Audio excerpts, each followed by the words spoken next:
You two? I've been watching you. Don't think you can just walk out with those items. I'm calling security right now. Yes, they're here now. I'm with the officer. We need to sort this out immediately. Don't move, the manager snapped, her hand hovering over the phone. Aisha froze, half turning. Ma'am, we didn't take anything. Oh really? The woman sneered. You think I'm stupid? Empty the bags, now. There are school books. Nia cried, voice trembling. Then you won't mind if the police check for you. The manager hissed, pressing 911. The air inside the store thickened. Every shopper turned.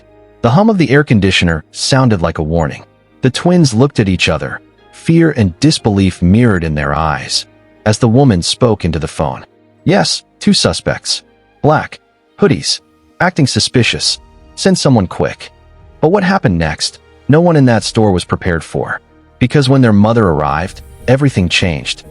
If stories like this make your heart pound, if you believe in justice, kindness, and truth catching up with arrogance, then do one simple thing right now. Like this video, leave a comment for these brave girls, and share this story with your friends. Your support helps us bring more powerful, real-life stories to light. Now, let's go back to how it all began. They entered the store like a mirror split in two. Aisha first, Nia half a step behind. Same dimples, same thoughtful eyes, same matching braids threaded with gold cuffs that flashed under the cold ceiling lights. It was late afternoon, the time when mall music turns syrupy and the air smells like pretzels and perfume. They were 17 with a graduation party to plan, a half-finished Pinterest board, and a mother who'd said, "Pick something that makes you feel like who you're becoming." They were still in their school sweaters, backpacks tucked tight, polite nods at the greeter. Aisha tugged Nia's wrist toward a display of sleek satin dresses. "This one, cream. You, with the emerald hoops," she said, grinning. "Too much," Nia said, but she smiled and held it against her body, swaying at the mirror. "Okay, maybe not too much." From behind the counter, the store manager watched with a frown that could slice fabric. Her name tag read Karen in silver letters. Karen's lips pressed thin. She'd been muttering about targets and shrinkage and how the district is watching us. Her assistant, Danny, whispered, "They just walked in." "Keep an eye," Karen said, and a tiny alarm bell went off in Aisha's chest for no rational reason but history and instinct. The twins had been trained to ignore those bells, to be bigger than them, to make their world with good grades and kindness. But the bell rang anyway. The girls moved aisle to aisle. The same pattern as every teenage shopper with a budget. Touch, consider, check the price, fold it back carefully. Aisha took out her phone to text their mom a photo. "What do you think?" The camera flashed accidentally, just once, and Karen's gaze snapped like a mousetrap. "Excuse me," Karen called. "No photography in the store." "Sorry," Aisha said at once. "Accident. Store policy," Karen cut in. "And keep your bags closed." "They are," Nia said quietly. Karen turned away, but the air had already changed. Danny shifted. Aisha swallowed. Nia's hands trembled slightly as she slid a dress back onto its hanger. Nia found a black jumpsuit, structured, elegant. She stepped into a changing room and closed the door. Aisha stood outside, scrolling for a second. The tinny overhead speaker played an old Adele song. The world felt harmless for half a beat. Then the dressing room door rattled. "You need to keep these doors unlocked," Karen said, voice raised. "I'm trying it on," Nia said, suddenly exposed by the tone more than the words. Aisha's patience snapped. "Why are you talking to us like we're like your customers who should know the rules?" Karen said, loud enough to gather eyes. A mother with a toddler stopped, curious. A pair of college girls whispered near the shoes. "Hey, Karen," Danny tried. "They haven't." "We're done here," Karen said. "If you're not buying, you need to leave." "We're choosing," Aisha said. "We're literally choosing." "I'm calling mall security," Karen announced, then corrected herself because power escalates itself. "No, the police." Something ancient passed through Nia's face. A flinch you only learn from seeing men who look like your uncles face down on asphalt for broken taillights. Aisha's hand found her twins without thinking. "Please don't do that," she said. "We haven't done anything. You've been loitering, taking photos, moving merchandise. And your bags." "Our school bags," Nia said, voice small, zipper already open to show textbooks like shields. "Calculus, English lit, an old library copy of Beloved with a cracked spine. Karen had her phone to her ear. Yes, she said. 2 young females. Dark hoodies. Acting suspicious. I need someone now. The next part slowed down. That syrupy song stuck on the chorus. Aisha felt heat rising to her scalp, the prickly humiliation of being observed like a stain. People don't look at you so much as they look at the idea of you. She swallowed, breathing like their mom taught them. In for 4, out for 6. Don't give them your fear. Give them your facts. Can I pay for this right now? Nia asked, voice steadying. She held up the jumpsuit. No, Karen said. You can pay after we confirm you haven't concealed anything. When the police arrive, Danny hissed under her breath. Karen, you're going too far. I'm protecting the store, Karen snapped. The twins stood silently at the counter, hands visible, receipts from 3 other stores on the glass like they could buy their way out of suspicion. Shoppers circled like fish tasting blood. Aisha texted their mom, we're at Verve. Manager called cops on us. Please come.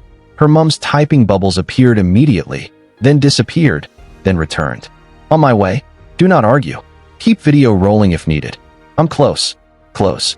She was supposed to be across town. Aisha's chest loosened a notch. Nia leaned into her shoulder. You okay? Aisha whispered. Nia nodded, but her eyes were wet. When the officer arrived, he was young.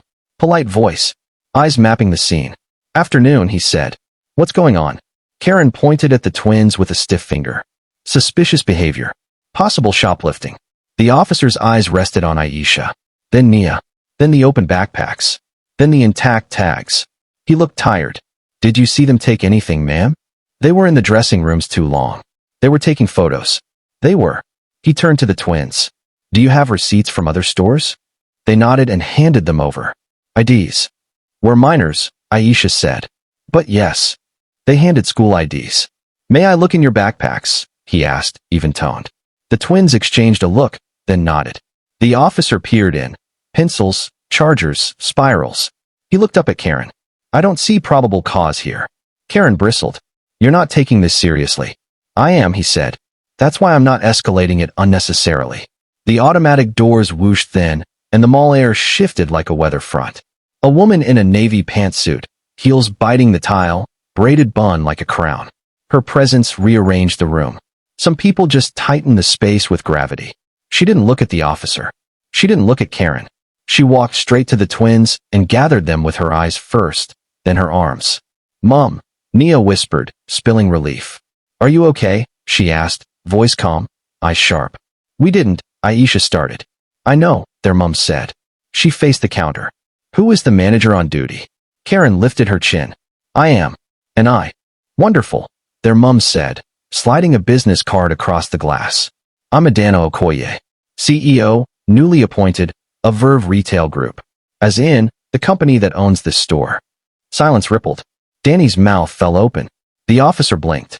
Karen's face drained so quickly it looked theatrical. Except shame is never theater when it hits you in public. You, Karen said, voice losing consonants. My daughters texted me a video of you calling the police on them for browsing with their school bags open, asking to try on clothes, and attempting to pay, Adana said. Tell me how that aligns with our guest experience policy, with our anti-bias training, with basic human decency. I misread the situation, Karen said, words tripping. Did you misread their skin? Adana asked softly, dangerously. Mom, Aisha murmured, but Adana's face didn't harden, it clarified. The officer took a careful step back. Danny looked like she wanted to melt into the carpet. I will speak with HR, Adana said. Right now, you will ring up the items my daughters choose. Danny, please assist. Officer, thank you for your time. Karen's hands trembled as she reached for the scanner. Yes, ma'am. Nia passed the jumpsuit across. Aisha added the cream dress and a pair of small, bright hoops. Normal teenage purchases that suddenly felt like proof of something they shouldn't have to prove. While the scanner beeped, Adana turned to the gathered crowd. Her voice carried without shouting. If you watched and thought, maybe they did something, I invite you to ask yourself why. If you stayed to see if they'd be humiliated, ask yourself why. Curiosity isn't neutral when it eats dignity. No one answered. The officer nodded once, bracingly. Danny swiped employee discount without asking. The total flashed. Adana paid. She didn't ask for the manager's override. The system recognized her authorization without drama. Karen stared at the receipt as if it were a verdict. At the exit, Adana paused. Karen, she said. Yes. Karen whispered. You can still do the right thing, Adana said. It starts with owning the harm. And then it continues with changing how you see. Karen's eyes burned with something like fear, something like awakening, something like the cost of a mirror held too close. I'm sorry, she managed, and to her credit, she looked at Aisha and Nia when she said it. I profiled you. I am sorry. Aisha nodded once. Nia, softer, said, thank you. Then they left the store, the mall, the stale air, into evening sunlight that tasted like freedom. The car smelled like eucalyptus and old piano sheets. Adana drove the long way home because sometimes a mother knows you need extra minutes between the wound and the house. The city peeled back like pages. Neon, bus brakes, a boy selling bottled water between lanes. The twins were quiet in the back, shopping bag crinkling between their knees like a nervous habit. Say it, Adana prompted gently. Aisha exhaled first. It's like we walked in and became a statistic she'd memorized. We weren't people to her. I hated that I got small, Nia said. I hate that part of me apologized with my posture. You both stood, Adana said. Standing doesn't always look like shouting. Traffic thickened near the flyover, then loosened. The stadium lights flicked on in the distance. Adana's phone buzzed in the cup holder. HR, legal, the district manager, a cluster of responsibilities. She slid it to do not disturb. Why didn't you fire her on the spot? Aisha asked, blunt, brave. Justice is not a performance, Adana said. Accountability is a process. HR will do its job. But I do want something from you. What? Nia asked. Your voice, Adana said. Not for the internet. For our people. Tomorrow morning, I want you both in our 9 a.m. leadership call. I want them to hear what happened from the people it happened to. The twins exchanged looks. Public speaking had always made Nia's stomach tighten. Aisha's was the confidence that hides in public and shakes in private. We can, Aisha said. And then, more firmly, we will. Good, Adana said. Because that's where change starts. When people who make decisions can't pretend the harm is hypothetical. They pulled into their street with its jacaranda trees, and the neighbor who always watered his flowers at sunset like a ritual. Inside, their little brother, Toby, was sprawled on the rug doing math, headphones glowing. You got clothes, he said, springing up. Show me. Wait, what happened? Your faces look like you lost a fight, and then won it.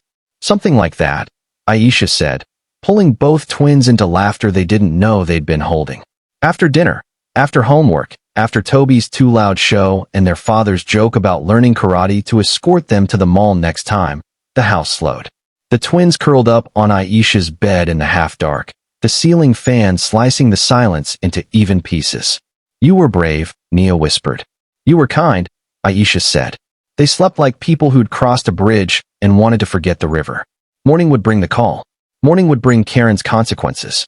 Morning would bring the soft, stubborn work of not letting this become just another story stored in the bone. At 8:59 a.m., Adana sat at the head of a long conference table downtown. The twins joined by video from the small office off her CEO floor lounge, shoulders squared. The screen filled with rectangles, store leaders from Manchester, Toronto, Atlanta, Lagos distribution. Danny's name pinged in at the last minute, camera off. Good morning, Adana said. Before we talk margins and markdowns, we're going to talk about something that lives under the numbers. Aisha, Nia, you have the floor. Aisha didn't read notes. She spoke like she was naming a weather system. Yesterday, your store, our store, treated 2 paying customers like a security risk because we were black and young and had backpacks after school. The manager called the police. We felt small on purpose. Nia followed, voice trembling then strengthening. We're not suing you. We're not posting this. We're telling you because you can't fix the math without fixing the mirror. Training modules don't change hearts that never have to admit they learned to fear us. Silence. You could measure a culture by how it handles that kind of silence. Adana let it stretch. She watched faces, concern, shame, defensiveness, calculation.